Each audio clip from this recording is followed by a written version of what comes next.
It's historic, and some of these people have the most comprehensive interviews of their lives and careers. Many of these people, you've never heard them speak before or reveal the kinds of things they reveal. There's a real comfort factor with me and them on the stage. People always say it's like you're in somebody's living room watching Fern and her friend have a conversation. So there's a trust factor. And at this point, I've done almost over 50 interviews.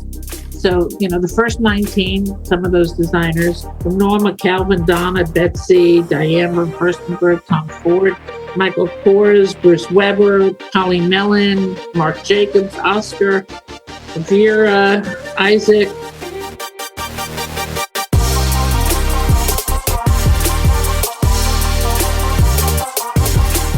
Often called the godmother of fashion, Fern Mallis did not earn her prestigious title in one day.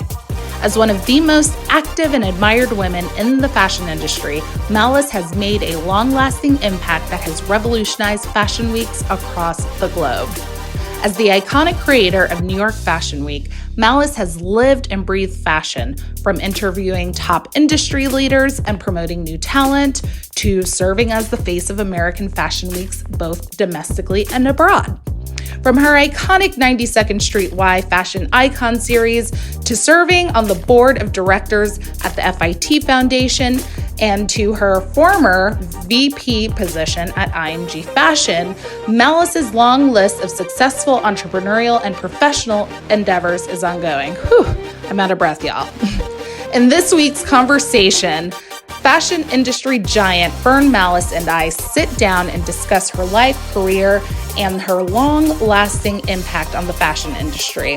If you haven't already, be sure to follow her on Instagram at Fern Mallis and click the link in her bio to check out all of her iconic conversations on her YouTube channel. It's really great. I hope that you enjoy our conversation.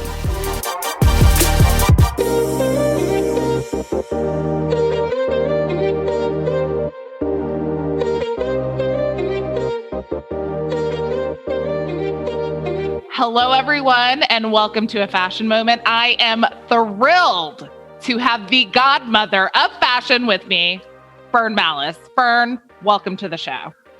Thank you. Thank you, Kirsten. I'm happy to be here with you. Thank you so much. I mean, you are a living icon, legend. I mean, there's just so much here, and I can't wait to dive in. I'm sure most of our listeners know who you are, but there might be some that don't. So we're going to start. Oh, just Google me and just get over it. I know, just Google Fern. Okay, guys. So we're going to start at the beginning. You were born and raised in Brooklyn, which I love. And, what was it like growing up there, like back when you were young? It was like a different New York, I'm sure. Well, it certainly was a different Brooklyn. I mean, Brooklyn now is, one of the hottest places on the planet. It's so chic and so cool. And there's so many new buildings and developments and cute neighborhoods. And my youngest niece, who's an artist, is living in Brooklyn, and she's moved around a few times there. But when I grew up, it was nice suburbia. It was in a neighborhood called Mill Basin, which oddly enough, I've watched on late night television when Jimmy Kimmel comes back and does some shows in New York, sometimes from Brooklyn. No. He talks about having grown up and born in Mill Basin in the exact neighborhood, and went to the same grammar school that I went to. And then his family moved to Las Vegas. So, I mean, I tuned in one night and he had a sweatshirt on that said Mill Basin. And I went, what? Because that's very remote. But it was, a nice neighborhood, one house after another with a little front yard and a nice backyard. And, everybody was friends and, and everybody talked to each other. It was suburbia, it was in the 50s, the world was fine and it was good. And we played in the street, and, played punch ball and stoop ball and all those things, and didn't have to worry about, anything. The doors were open to all the houses. My mother's brother, my aunt and uncle lived across the street. And oh, wow. Daughters, and we were 3 daughters in our house. And so we were back and forth, and there were 2 other friends. We made kind of like like almost like a rectangle of all of us who were friends, and, wow. No cell phones, no anything. You didn't have to worry about when you got home. Your parents didn't worry about you because, we were all good kids. Wow. Brooklyn was wonderful, and it was ethnically mixed. We were in Jewish area. There were a lot of Syrians up the block and people from, a lot of other places. And it was, and then no complaints. I love it. There must be something in the water there. Greatness. My parents passed away and we sold the house. A lot of Russians have moved in there and some Chinese, and they've taken these same lots and have built these humongous houses that go literally right to the end of the property in the front. It's really gross. Wow. I'm actually gonna look it up. Yeah. I mean, New York is constantly changing and evolving. It's truly amazing. So, fashion is in your DNA, Fern. It's in your DNA. Your father worked, in the garment district, as a salesman for women's scarves and accessories. I loved hearing your stories about the scarves and your experience with them. That was actually one of our first conversations when I was at IMG. I was like, tell me everything. And I just found it so fascinating. What were some of the key lessons that you learned from your father? Well, my father and his two brothers were all in the garment district. One was in textiles, one was in sportswear. My dad was, as you say, in scarves and accessories. And they had lunch together every Tuesday. They all had lunch together in one of the most delicious Italian restaurants that I wish was still there, or other restaurants in the area that we used to go to with him. But I loved going to work with my dad whenever there was a chance, whenever there was a day off from school or a holiday or something. It was way before Gloria Steinem coined "take your daughters to work" days. So when I went to work with him, he was a salesman. So he was charming. He was funny. They all told great jokes. And my father was one of the smartest men I know. I mean, he could beat anybody in any trivia game or any board game. He was well versed on everything from whatever bird was in the sky to worldwide religions to travel to, art. I mean, he was really quite knowledgeable. But, and as a salesman, I would watch him work with the buyers who were predominantly women from the stores or the fashion directors. He had most of the big New York stores where the other salesmen had a lot of stuff around the country. But he made it clear he didn't want to travel because he didn't want to miss the birthdays and the graduations and all the things to be on the road. So luckily he had the best stores. And he would always take me to lunch with whoever he was working with. Wow. And so, as a little girl, you'd watch what people order to eat and you learn to eat in nice restaurants, and they would have Bloody Marys and I'd have a Virgin Mary, I love it. Or I'd have, my favorite drink growing up was tomato and clam juice. Oh my goodness. And, I just learned how the course of their conversations happened. And I saw that this industry was good to women and that this was a good place for women to work and become, something and have important jobs. And also I used to love going behind the scenes there to the art department. All these women painted every single pattern of every scarf. So when you see a gorgeous, really tight paisley, they would paint every little piece of it. Oh, and if it was in the red and pink range, and then there was a blue, and then there was a green range, and they had a million little bottles of ink and pens and inks, and nobody had computers then. There were no CAD programs. They all put in a paisley and now, change that color. So, I mean, I was just mesmerized by the artistic work that they were doing. And that always was important to me. Absolutely. So I basically learned how to grow up and be in business and be in the industry, and I learned just a lot about the stores and what the whole business of fashion was. Cause he'd bring his women's wear dailies home every day and I would read them as a kid growing up, when I was, in high school. Amazing. I wish I I had access to that when I was younger. That's definitely top of the line training ground. That is such an awesome experience. But, You wanted to go to FIT or Parsons, and your dad said, nope. Like, what was the reasoning behind that? Well, he felt like I should get a really strong liberal arts education, and that if fashion was in my blood, that would happen anyway. Wow. And he was right. He was right. And, Parsons was kind of out of the question because it was expensive. Yeah. My sister, Stephanie, my older sister, is an architect now, but she studied interior design and she was going to Pratt. Oh, wow. Which was in Brooklyn. But even because we lived in Brooklyn and Pratt was in Brooklyn, he allowed her to live on campus so that she didn't feel like she was missing out on that experience of a college. Because it's very different when you go to a place and there's a campus as opposed to commuting and going home every day to your home. And, so that I thought was very enlightened of him. So when it was time for me to go to college, I originally thought I'd go to Brooklyn College to save family money. And he said, no, you've got to get out of town because you or your mother have to move out of the house and it's easier to get you out. It was that age of, you and your mother fighting about everything. Yeah.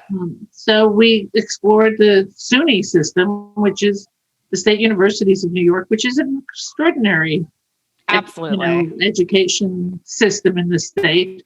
And so I went to Buffalo, which was the biggest city of schools, as Binghamton or Oneonta or, some of those smaller places. And the University of Buffalo was where I went. And when I went there, it was a very pivotal time in our history. The Vietnam War was happening. There was lots of protests happening all the time, lots of activism. And the University of Buffalo, believe it or not, was almost considered like the Berkeley of the East at that time.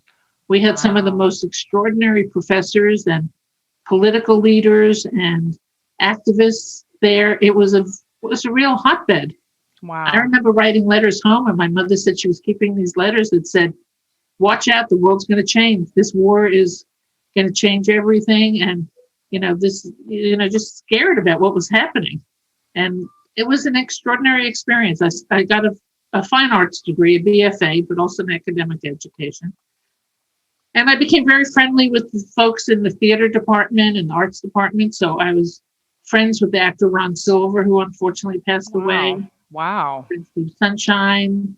I had a boyfriend there, Robbie Lieberman, who's hey Robbie, lives in LA, and he's a TV producer and movie producer. Wow. Peter Regat, the actor, was in the class. My friend Steve Sunshine, who was a producer for years at Extra. So it was a good time, and I loved doing all of that. Amazing. So you were at the University of Buffalo getting your study on, and then you join, what was it, Mademoiselle, their college board? Yep. And what happened then?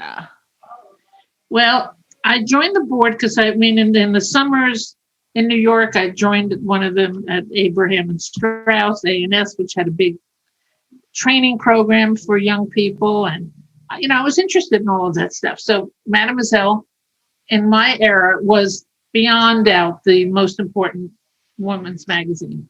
It was for the smart women, intelligent women.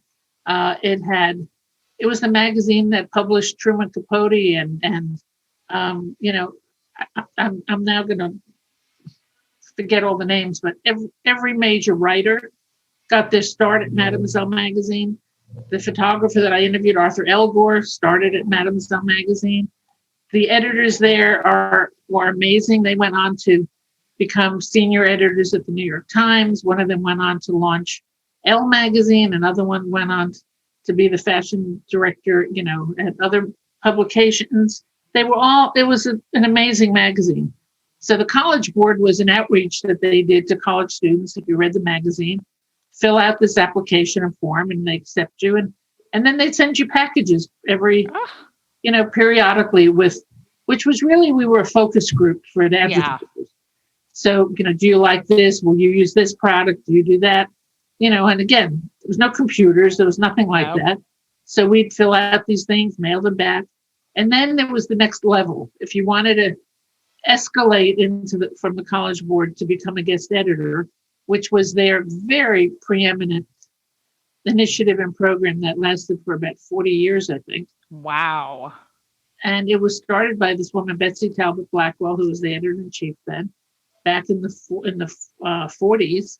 And I'm actually right now reading the book, The Barbizon, about the Barbizon Hotel. Yeah. And it's unbelievable because it talks all about the creation of the Mademoiselle guest editors. The Mademoiselle and the Barbizon were a very strong connection because I stayed there for a month, like all the girls who won. And, and the guest editors through history were people like Joan Didion, Lynn Sher, Sylvia Plath, Allie McGraw, Betsy Johnson. Oh my goodness. So in order to become a guest editor, you'd have to submit something else to the magazine, whether it's fashion drawings or garments or poetry or literature or photography, all the different things the magazine featured.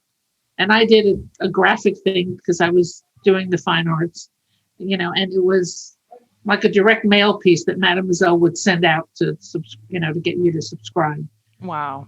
And then I got a call one day from the magazine that said, it must have been a call. I'm trying to think of how else I would have gotten her, a letter that said, there's an editor who's going to be in your area. Would you meet her and show her around the campus? And I did that. I didn't realize I was being interviewed. Who's seen, who I am and what I'm like. And the next thing I know, I got a telegram, which dates me. A telegram? That's when you got telegrams. It was in my mailbox at school, and I just screamed that I was selected. And every guest editor probably never went to their graduation or any of those things because, you had to be in New York for the month of June to guest edit their August issue, which was the college issue. And so I was the guest art editor, and it's a remarkable program. Today it would be a reality TV show. With 20 girls killing each other for the job or the boyfriend because they had parties. We went to discos. We went to, companies, beauty companies, fashion companies to, talk to them and meet people. We went to Israel for a week. Every year they take one trip to another place. And my group, when I was a guest editor, there were 4 of us. There were 20 of us, but there were groups, 4 or 5 of us that went all to different places to meet an artist, to meet an author. Wow. We went to meet a designer, and the designer we went to meet and interview was Stan Herman. And he was, the designer, Mr. Mort at the time, which was a hot line. So, things come very full circle in your life that you never expect. Never. I mean, what a story. And, from there you graduate and then what's next? What did you do? Well, I graduated and then I graduated without physically being there at school, but then I was a guest editor for the month of June. And then I took the rest of the summer and went with a college friend to Europe, which was what we did in those years. You had your rail pass and a piece of heavy luggage that you regretted and eliminated as you went around because you couldn't carry the bags up the 4 flights of stairs in every little hotel you stayed at. And I spent a fabulous summer in Europe, and that was the first summer where you went to every church, every cathedral, every museum. Of course. You really had to check it all out. And then when I came home, my mother said, Mademoiselle magazine's been calling. So I said, really? She said they won. They offered me a job in the college competitions department. And I was the only one of the 20 in my group that was offered a job. Wow. And that was great. So I then was in the position to then be that person going to campuses to meet potential guest editors and to work on the college competitions area. And so I did that for a few years. And then one of the guest editors that I selected from the University of California in Santa Barbara was a young girl named Diane Smith. And Diane became for years at Sports Illustrated, she was the swimsuit editor who would pick all those girls in the swimsuits every year. Wow. And it was, and I was traveling to all these college campuses while, people were burning bras because of the war going on. So it was a funny time, but I then moved into merchandising and started to do all this in-store events all over the country that brought all the advertisers' messages to life. And that was a great deal of fun. And, and that was a great experience. I mean, I'd go to the Alamo, the stores at the Alamo Moana Shopping Center in Hawaii, to stores in Toledo, to, Michigan, to Florida, and it's when every city had a really distinct department store that was of its area, not the way it is now, because Macy's bought up almost everything.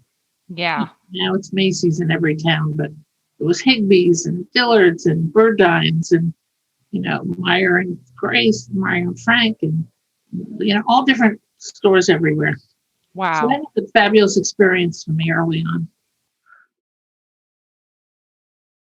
It almost seems like your eye for talent is intuitive. Was that something that you had to sort of build, or did you kind of always have it? Yeah, I don't know how you build that. I think you kind of have it. I mean, I could look at a resume or interview people, and in less than 5 minutes, you could tell if that's going to work or they're going to, rise to the occasion.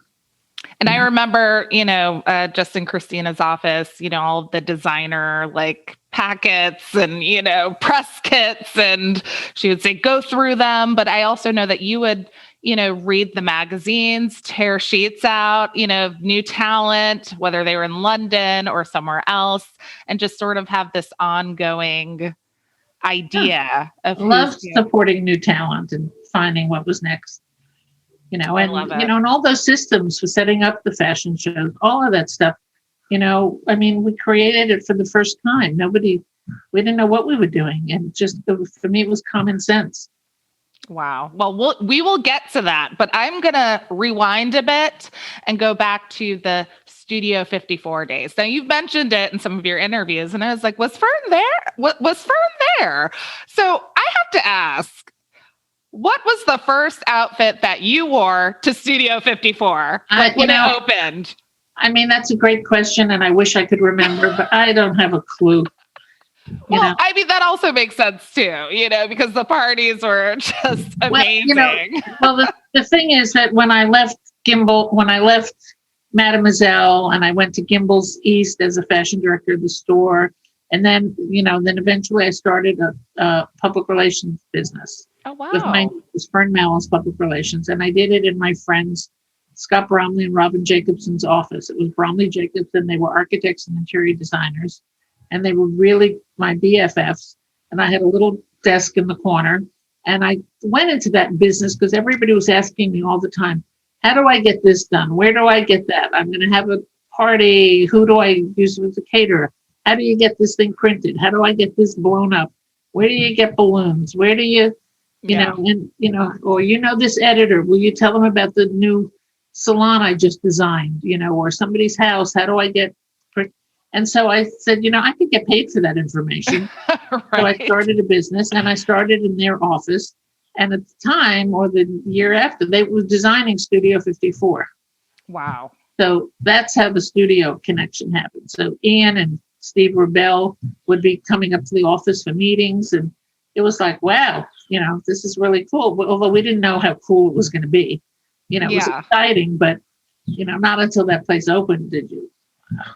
The magic. It was amazing. And I would go with Scott, who is tall and handsome with white, hair, which he always had white hair.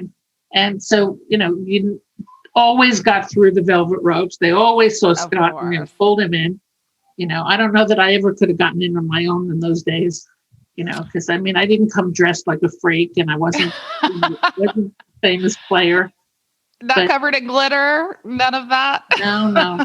But Studio 54 is very much like Bryant Park to me. You had to have been to experience it. It was really such a special place. It was the first time. First of all, the music was beyond fantastic. The scale and size of the place. Prior to that, discotheques were tiny clubs with a dance floor that was like the size of a dining room. Where everybody was very crowded. Studio opened that up to this massive size space in this old theater, with the balconies, and it was a time where people were doing a lot of drugs in those days, and, the Halston stories and all of that. But it was the first place you ever saw gay people and straight people dancing next to each other, and trans people and people on roller skates and people that were half naked and, in the most crazy outfits next to the most glamorous New York socialite in black tie, and then all the Hollywood and the celebrities and the artists and, the Halston, Liza, Bianca Jagger, Andy Warhol. I mean, you name it, and they weren't in a private room. They were right there on the banquettes. Might have been a rope in front of some of them to just keep the crazies from bothering them, but they were there, and they were ambassadors and politicians dancing next to fashion freaks. It was really remarkable. Wow, that's amazing to just even be able to witness that point in history. You mentioned Halston. The new Netflix series, Halston, has been all the rage. Fashion lovers and people who had no idea who he was are completely just enamored with his story. I'm curious, just from, the time that you were there, like, what was Halston's legacy to American fashion, and sort of what did he mean? Well, I also live on a street in New York where on the corner was the Halston shop. Wow. Which was the beautiful store with the big slanted windows. And that's where Max Mara is now on Madison Avenue. Wow. Yes. And Halston was the minimalist of all the designers. He knew how to drape in a way that was remarkable, and his patterns look like artwork. There's a documentary that came out the year before this Netflix series. And that shows a lot of those patterns hanging in the archives at FIT's museum, which is a really good program to watch. But he freed women in a way with the simplest garments and the sequins and the, little tunics over a pair of, elasticized waist pants or, drawstrings and his ultra suede dress, which was revolutionary. And the kind of tunics and caftans he did, he did great sweaters and knits. I used to have a lot of his sweaters that were nice and long, and the sleeves were always longer, and they cut really nice and narrow. And he really was. He changed the whole perception of fashion and dressing up, and I think that was the fault with that program. You don't get enough of what his real contribution to fashion was. It was much more about the sensationalism of the drugs and the sex. Yeah. But he was an extraordinary designer. Apparently not the nicest person. A lot of people didn't like him, but well, fashion people, mixed bag territory. Yeah. Yeah. So, what was, and the house that they show in there that he lived in, the Paul Rudolph town. Yes. Was quite extraordinary. Tom Ford bought that house and owns that now. Did he? I did not know that. That's amazing. I'm going to have to look that up and put it in the show notes. Just fast forwarding just a little bit. What exactly was the 7th on sale? Like, what was that initiative? It was an initiative created by the CFDA with Vogue magazine to raise money for AIDS. And it was at a time in the first big 7th on sale was 1990 in the November, December. And I was very involved in my life at that time with DIFA, which was the Design Industries Foundation Fighting AIDS, which was started in 83 when AIDS was starting to become something that we had to address. And in the interior design and architecture community, there were people dying left and right. All my friends from Fire Island, all these interior designers, we were going to memorial services, 3-4 times a week. And at the beginning, nobody knew what was going on. And thank God for people like Larry Kramer, who passed away, who made people pay attention. We didn't have a government that paid attention. We had a president that wouldn't even mention it. When you think of how many people, were affected with COVID now and how quickly a vaccine came. I mean, it was very much like AIDS. I mean, it really was. And there's still not a cure, but there's drugs that now are keeping people alive for, decades. But it was a horrifying time. And so DIFA was doing lots of events that we could do to raise money and to raise consciousness. I proudly say one of DIFA's first grants that we awarded was to a woman named Ganja Stone, who was working in a church basement, cooking meals to give to people who were, couldn't cook for themselves and couldn't get out. And we got her the money to get a professional sized refrigerator to work with. And she started God's Love We Deliver, which is such an extraordinary organization now that, a few years back, Michael Kors made a $10 million contribution to God's Love. So that was our DIFA history. And we kept, we would slowly move more into the fashion universe to get fashion designers involved and the fashion community, because they were now dying. Yeah. And so we went to the CFDA. Yeah. The president was Carolyn Rome at the time. And we said, can the fashion industry do something big? There was one big event that Calvin did at the Armory, at the Javits Center, but nothing that really pulled the whole industry together. And, and DIFA was started before there was AMFAR. There was just, I guess, the gay men's health crisis was started to address the problems happening to their community. And so, they listened to us talk about the kind of things we could do. Yeah. At DIFA, we did an ultimate warehouse sale, which I organized when I was working at the Design Center in Long Island City, Queens. And, and that was almost like a forerunner of 7th on Sale. We rented booths to different furniture and textile companies and sold everything at like wholesale prices, and people bought tickets to come and shop. And, we had a trucking booth there to, truck things around. And it was an incredible event. And so CFDA said that they wanted to do it on their own, not with DIFA. And they pulled together their triumvirate of Ralph, Donna, Calvin, Anna Wintour, and organized this event. And it was at the Armory on 26th Street and Lexington Avenue. It was 4 days. The first night was a gala dinner, which was in the center of the Armory with these white gauze panels way high from the ceiling. Robert Isabel, who was the designer person of the world, designed the whole place. And I forget, there was all sorts of celebrities and, real, people singing and performing. And, and then after dinner, the fabric was raised and the Armory was surrounded by, 50, 60, 70 booths of each of the designers' wares. And they would design in their own image, so Ralph's looked like Ralph's, Tommy Hilfiger's looked like Tommy's, Isaac's was colorful, looked like his, Todd, and they were all there selling their things at below wholesale prices. People would shop like there was no tomorrow. The lines at the checkouts were unbelievable. And that was the first night. And then tickets were sold for the next, 3 days for 2 hour shopping sessions. So there were lines around the Armory, literally for an entire weekend, of people waiting to get in and trying to get people out. And they raised, right.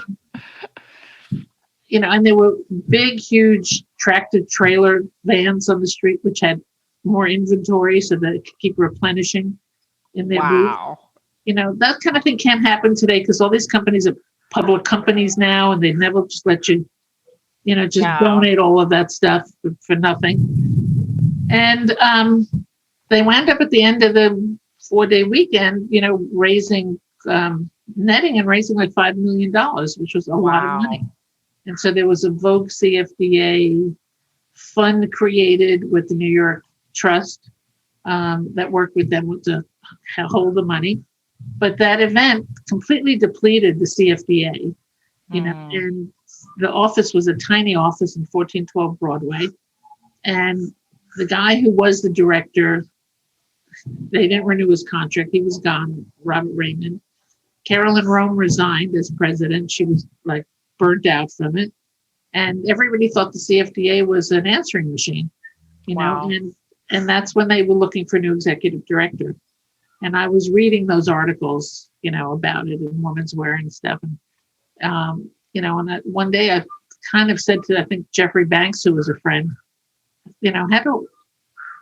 maybe I should throw my hat in the ring.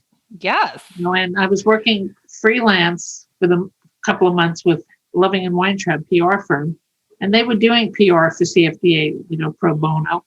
And so they, we said, what do I do? They all said, send your resume to Donna Karen, call Donna Karen. And I said, call Donna Karen? She's not going to take my call. I mean, I don't know about it. So then they got back to me and they said, there were two designers that were the search committee, and it was Stan Herman and Monica Tilley. And I said, I met Stan 20 years ago when I was at Mademoiselle. I sent in a resume. They called me immediately and said, how quickly can you get here? And they had already interviewed about 30 people and seen like 300 resumes. And I had all the kinds of experience they wanted. And that's how that all kind of came together. I went in and I met Monica and Stan, and I told him, I said, I met you, 20 years ago. And he said, oh, right, I remember. Wow. And I said, no, you don't remember. I love it. I love it.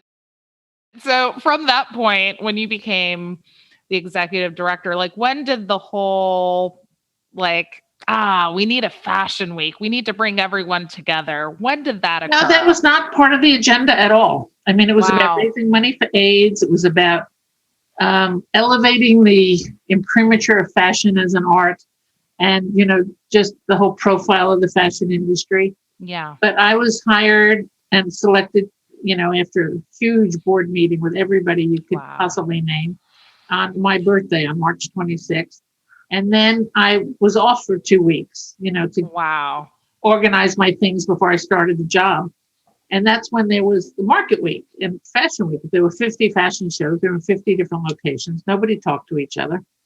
And Michael Kors had a show in an empty, lofty space in Chelsea. And when he put the bass, music went on, which is, as very loud in a venue, and things shake and tremble. And the ceiling started to collapse, and the plaster started coming down on the runway on the shoulders of Cindy, Linda, Naomi, Claudia, all the one-name supermodels of the day. And then plaster landed in the laps of Susie Menkes from the International. Oh, my goodness. Gary Donovan from the New York Times, who wrote the next day that we live for fashion, we don't want to die for it. Because nobody paid attention to the clothes. Everybody was looking for the emergency exits if it got worse. And that's when I said, I think my job description just changed.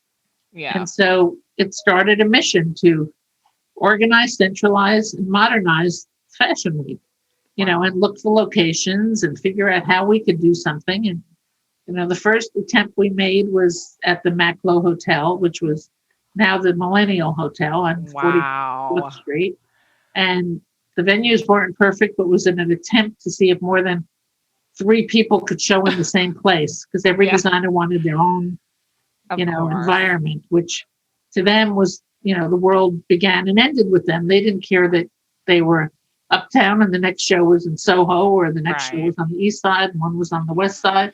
It was just completely inconvenient. And all the European press wasn't coming because they didn't even know how to access it or who was doing what. So that was an attempt. And then we were able to, Stan's office was on the corner of Bryant Park. And so he was important in negotiating with Bryant Park for the space when the park was just still in the throes of being renovated from a really nasty, ugly drug Needle Park, it was called. And it's now one of the most beautiful urban renewals anywhere. Yeah. And we made a deal and created, a company called 7th on 6th, which was named after 7th on Sale. Wow. So we were going to do a tennis thing. It was going to be 7th on Serve. And we had all these 7th on ideas. But Fashion Week became this entity, let's see if we could do it. We had 1 million meetings with designers and producers and PR people. And I mean, it took a long time to get everybody behind it and convinced.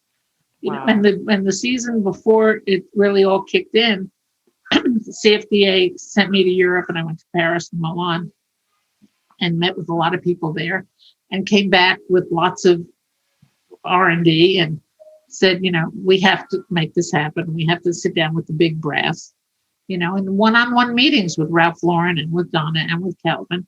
Said, you have to be part of this because you're the leaders, and they all did. For the first couple of years, they were all on board at the tents in Bryant Park, and in that summer also we had done a big fashion show in Central Park for the Democratic Convention, which nominated Bill Clinton as its candidate. And so that was the first time we got a tent in Central Park and had all the designers participate with a model and an outfit. And so they all saw the potential of what this tent could look like. Yeah. And at the end of it, they were all on the lawn with me and they said, "Is this what you're talking about?" And I said, "Exactly what I'm talking about." And so it all came together, and it was a game changer. And yes, this is history, One of the most iconic events in American history, to be exact. Podcasts are awesome. And I know you love them too, or you wouldn't be here right now. But have you ever thought about starting your own? Don't worry, you don't have to be a techie, but you do need a bit of guidance so you don't make costly mistakes. My name is Sunny, and I've been podcasting for a long time. I've launched more than 15 profitable podcasts, and I'm the founder of the Independent Podcast Network. My online course, How to Launch Your Profitable Podcast in 30 Days, gives you the keys to the 5 Ps of podcasting, which is everything you need to launch and grow a successful podcast. You get unlimited access to more than 35 videos and dozens of handouts. And when you purchase my course, you're also supporting this awesome podcast because they're getting 50% of the money when you use their special link. How cool is that? Let me help you get started with your podcast. Go to podcastareawesome.com/fashion. That's podcastareawesome.com/fashion. Now, the tents.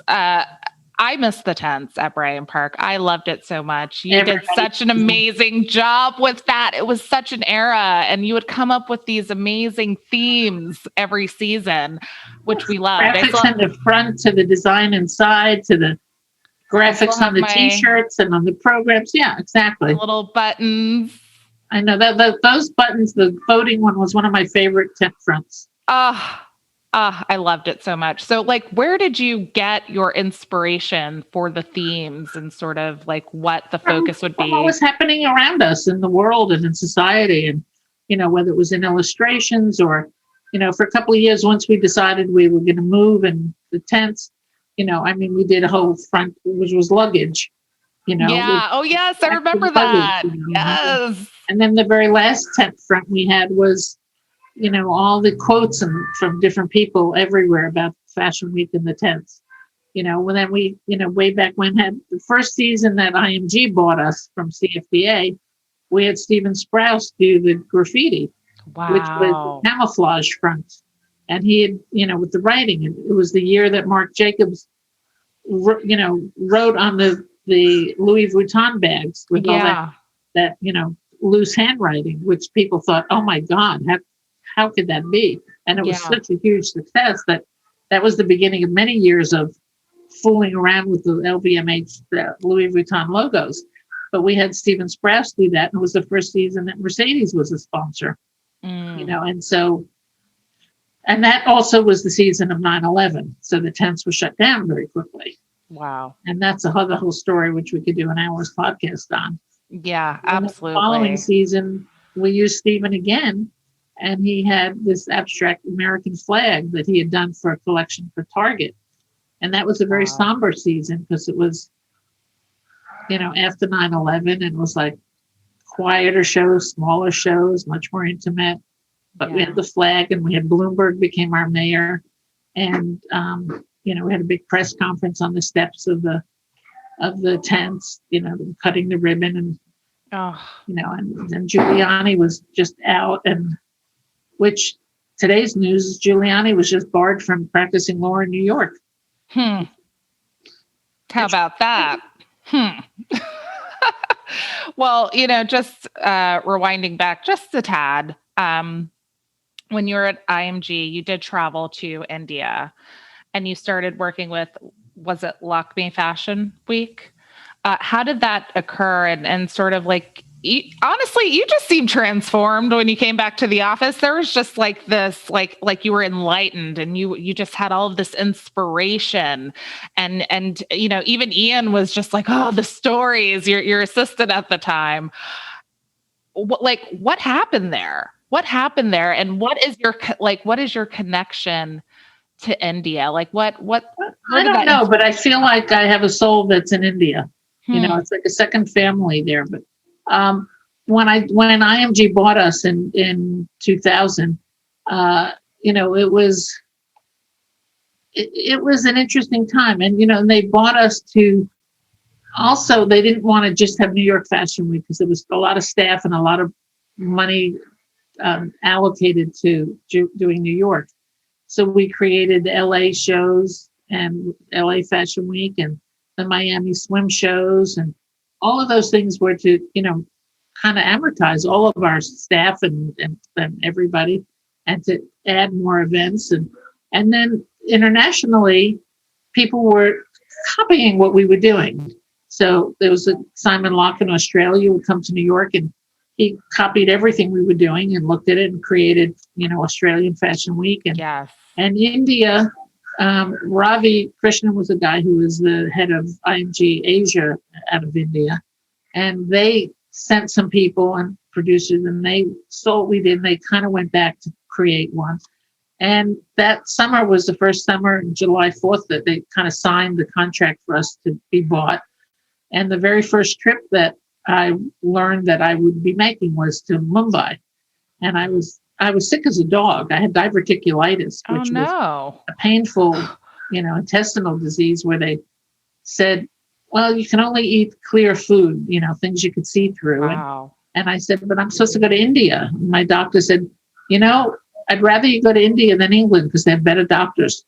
And I thought, well, that's interesting. So anyway, I went to India that summer, and it was like their first fashion week that they tried to do on their own.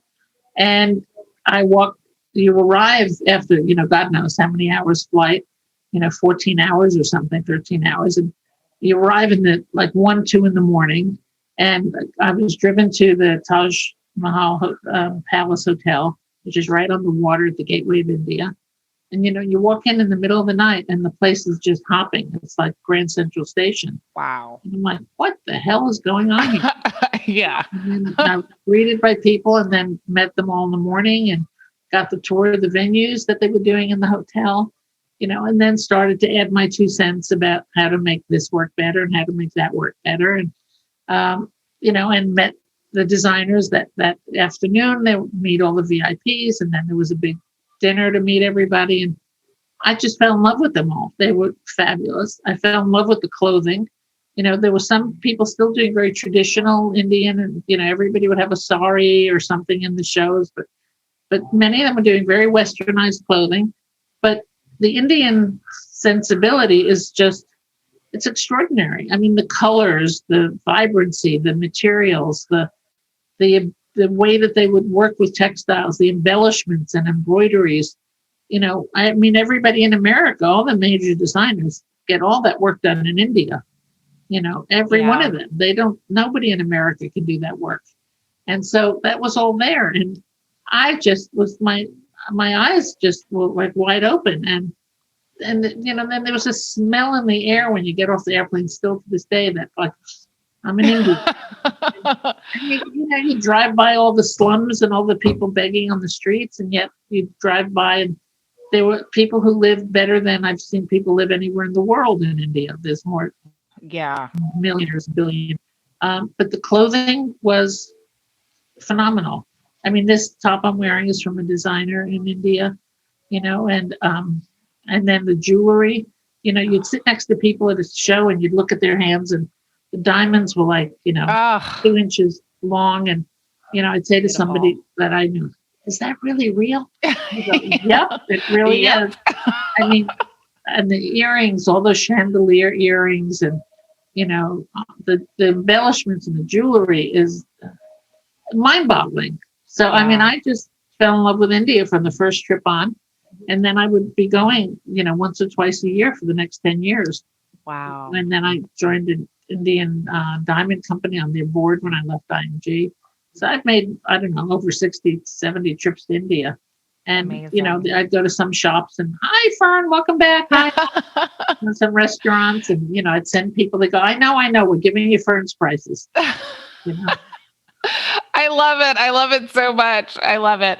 So, fast forwarding a little bit, you do this amazing conversation series with 92Y or 92nd Y.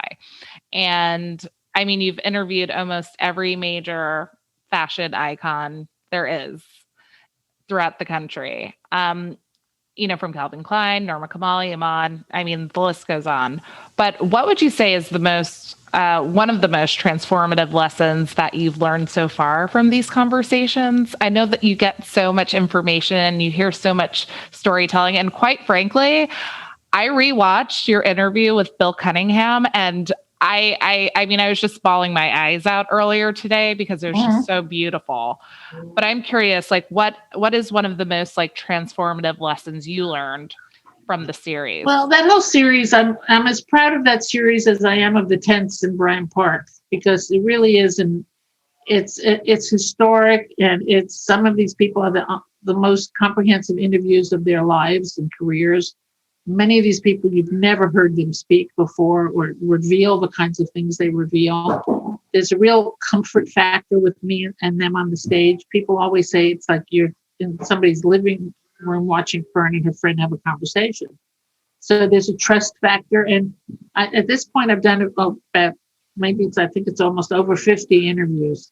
So, the first 19, which you mentioned, some of those designers, from Norma, Calvin, Donna, Betsy, Diane von Furstenberg, Tom Ford, Marc Jacobs, Michael Kors, Bruce Weber, Polly Mellon, Marc Jacobs, Oscar, Vera, Isaac. The first 19 are in a book called Fashion Lives. I love it. I have it. Or Fashion Lives, however you want to say it. That Rizzoli published. And now we're working on the second edition, which will be published in February 2022. And it's going to be launched with Nordstrom's. Oh, I love it. Excited about that. And that book is going to include people like Valentino and Victoria Beckham, Bob Mackie, the Missonis, Angela and Rosita, Dan Herman, Zandra Rhodes, the British designer, Tim Gunn, Billy Porter, Beth Ann Hardison, Christian Siriano, Leonard Lauder, Iris Apfel, and an interview with me. So we turned the tables and Bevy Smith interviewed me. Oh, that is going to be phenomenal. Oh, so my goodness. That book's going to be great. But to your question of what I learned or the takeaway from all of these, I mean, is the kind of passion and perseverance and the ability for each of these people to have a second act sometimes. I mean, many times you listen to them and they went bankrupt. Once they went bankrupt 3 times. How did you get the stamina and the chutzpah to keep going? And they did. I mean, short of maybe Valentino, I mean, everybody that I've interviewed didn't grow up with a silver spoon in their mouth, or have a family bit. Well, and he started the businesses. So I take that back a little bit. But, everybody started with nothing. Yeah. And that's the stories I asked them. How did you create this business? What did you do first? What did you do second? How much money did you need? Who did you call when you got your first order? I mean, there's just so much like that I'm interested in. So I think it's learning the life lessons from all of them of how they did it. Many of them were entrepreneurs in their basements making clothes. Some of them were, half of them started dressing Barbie dolls, and the rest had, little like a lemonade stand on the street, people who knew how to make money. Oscar was trying to sell, his vegetables from the garden that his mother let him have. He was trying to do something and make a buck, Wow. So, I mean, they're all remarkable stories. And, I'm glad you acknowledged Bill Cunningham's, because that was epic. So transformative for me. Definitely. And I think it's great that you are having conversations with these folks, because, it really captures, their legacies, because we don't know how long we have here on Earth, and to be able to capture that is truly a gift. So thank you for doing that. So what, New York Fashion Week is right around the corner. So what are you looking forward to the most now that so many designers are coming back home? It's like a family reunion. Everyone's coming back. Is there a show you're looking forward to? Well, September shows are always like a family reunion, like everybody coming back for school, after summer break. And it's always like, oh, hi, what did you do? But this one, I think, is going to be especially poignant because of a year and a half of COVID and people not really being in big public gatherings, and and a year of kind of artsy fartsy films and, virtual presentations and, people, doing everything like we are on Zoom. I know. So I think it's going to be interesting. There's nobody in particular that I'm looking forward to. I haven't seen the calendar yet. I know. Where is that calendar? I mean, I don't want to go to everything anymore. I don't want to go back to that kind of pace. After the year and a half with COVID, there's been a nice kind of chill factor. And I'm afraid that New York Fashion Week is going to be a little bit too crazy and too much going on. And I'm still a little gun shy a little bit. Yeah. And as everybody knows, the Met Gala is rescheduled to be that week, which I think is a problem, only because all these poor designers really need to do their collections, and they're being taken off their game by having to dress all these VIP celebrities for the red carpet. But, I guess it's all adding to the, New York is back. We're back, and welcome back. And hopefully people will be heading back to their offices, maybe on new timetables. And I mean, the restaurants are packed. You can't get reservations in New York. Nope. Even with the outdoor cafes, which are 2 and 3 times the size of the indoor spaces. Crazy. I think that's the best thing that came out of COVID, if you ask me. Yeah. But, absolutely. Everyone's like, ooh, what am I going to wear now that I can go outside? Well, I know, but nobody's dressed up for a year and a half, and everybody's in their sweats and their tie-dye T-shirts and, and slippers and sneakers. And I'm afraid my feet won't fit into really good shoes. And it is true. People, we need to get people back out in the stores and to shop. Yes. And, not do everything online, but really the stores have to create engaging opportunities for people to come in and shop. Yeah. We need to support the industry. So absolutely. This Fashion Week will do that. And we'll remind everybody of the kind of talent and, and the desire to wear something new and feel fabulous in it. Yes. Do you have any thoughts on the future Fashion Week?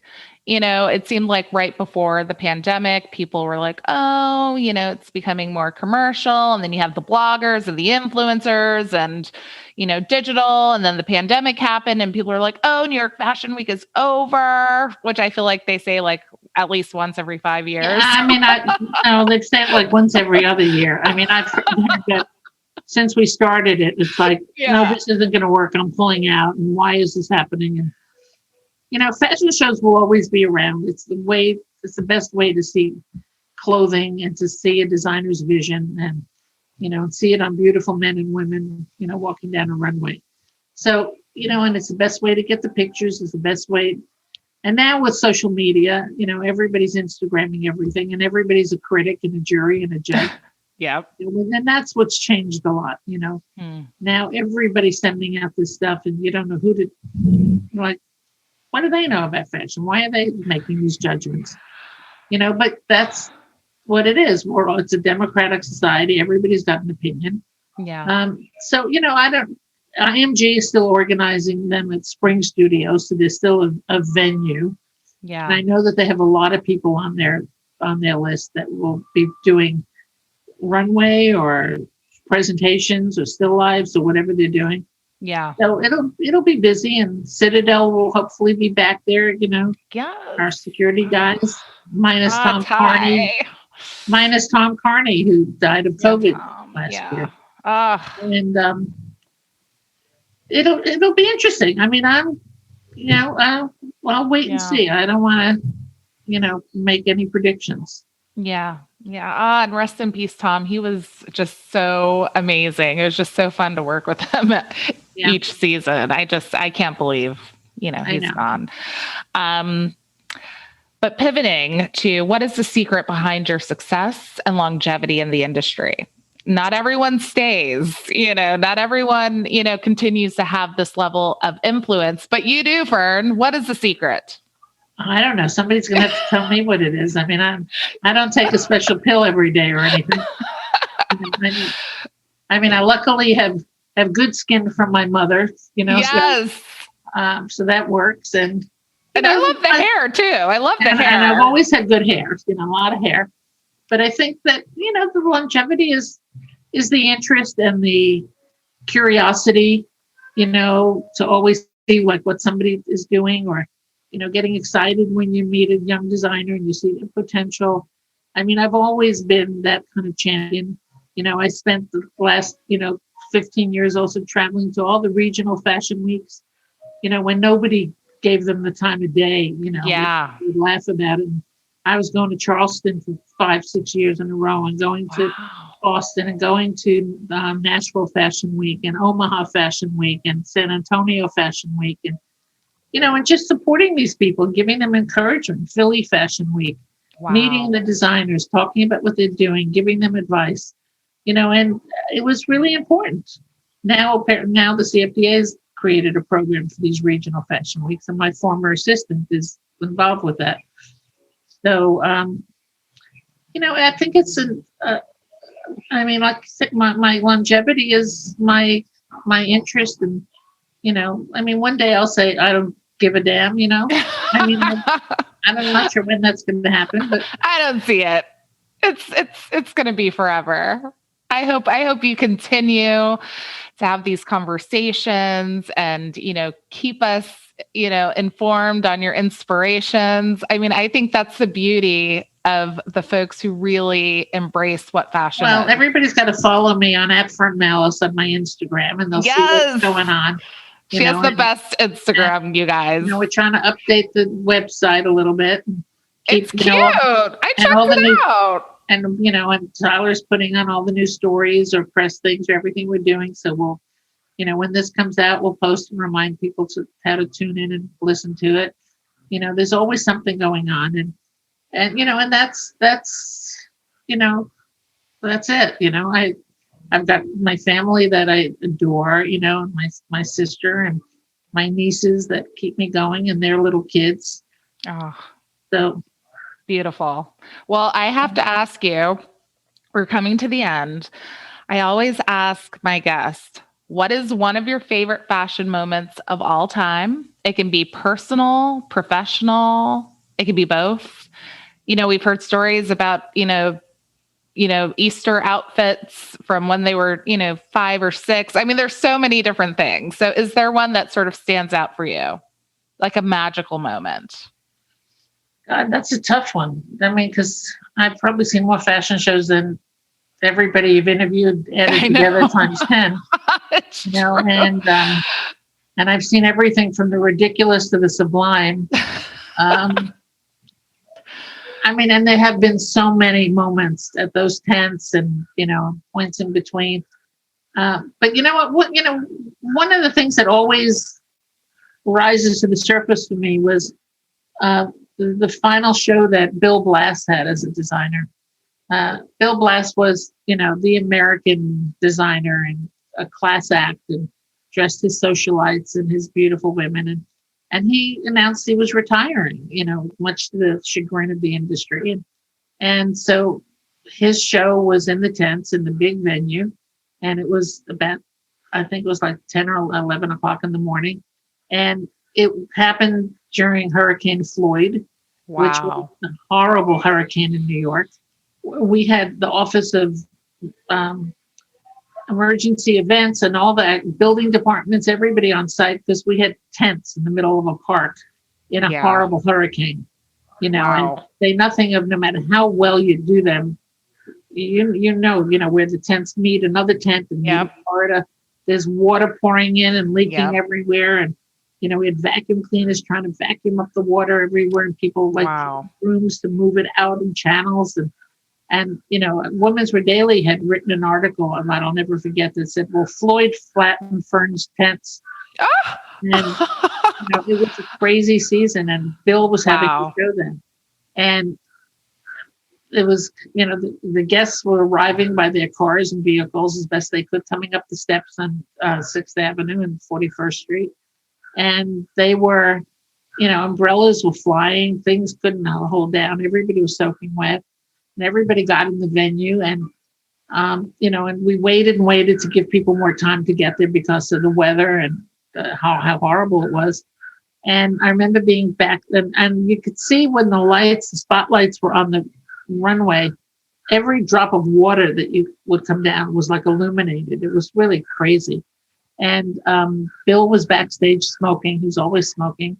And he had all his girls dressed. They looked extraordinary. Kevin Cryer, who's passed away, was producing the show. And he had all this like Gershwin and Aaron Copland and all this American music. It was so American. Beautiful soundtrack.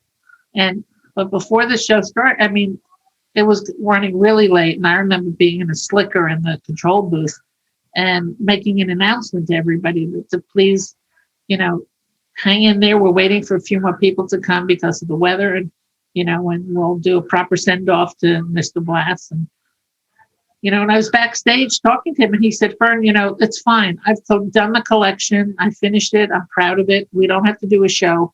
It'll be available in the showroom. Like, let's just cancel this because this is getting really scary and dangerous." It was really dangerous, scary out. And I said, "We're not letting you go that way. You have to have a show." And sure enough, the appropriate time, the proscenium opened, the lights went on, and the red, white, and blue in the back, and those girls sashayed up and down the runway to this gorgeous music. And, at the end, Bill came out, and there wasn't a dry eye in the house. And that wasn't wet from the hurricanes and the rain. It was such a beautiful, I'll never forget that show. That really, was a moment for me. Wow. Well, thank you, Fern. Thank you for being on the show.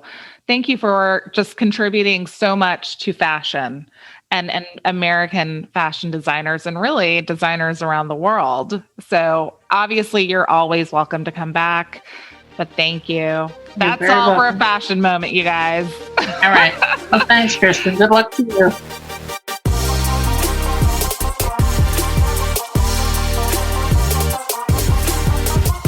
Thanks so much for joining me for this week of A Fashion Moment.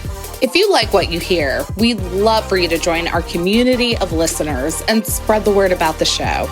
We also want to hear from you. Share your favorite fashion moments and dream guests with us by sending an audio clip or email to afashionmomentpodcast@gmail.com. Or you can tag us on Instagram @afashionmoment, and you could be featured on next week's episode. And don't forget to subscribe and leave us a review and let us know what you think. Until then, see you next time for another fashion moment. Podcast production by Rebecca Rashid and John Taylor Williams. Digital media production by Megan Porras. This recording carries a Creative Commons 4.0 international license. Thanks to Patrick Patricios for their song, Hot Coffee.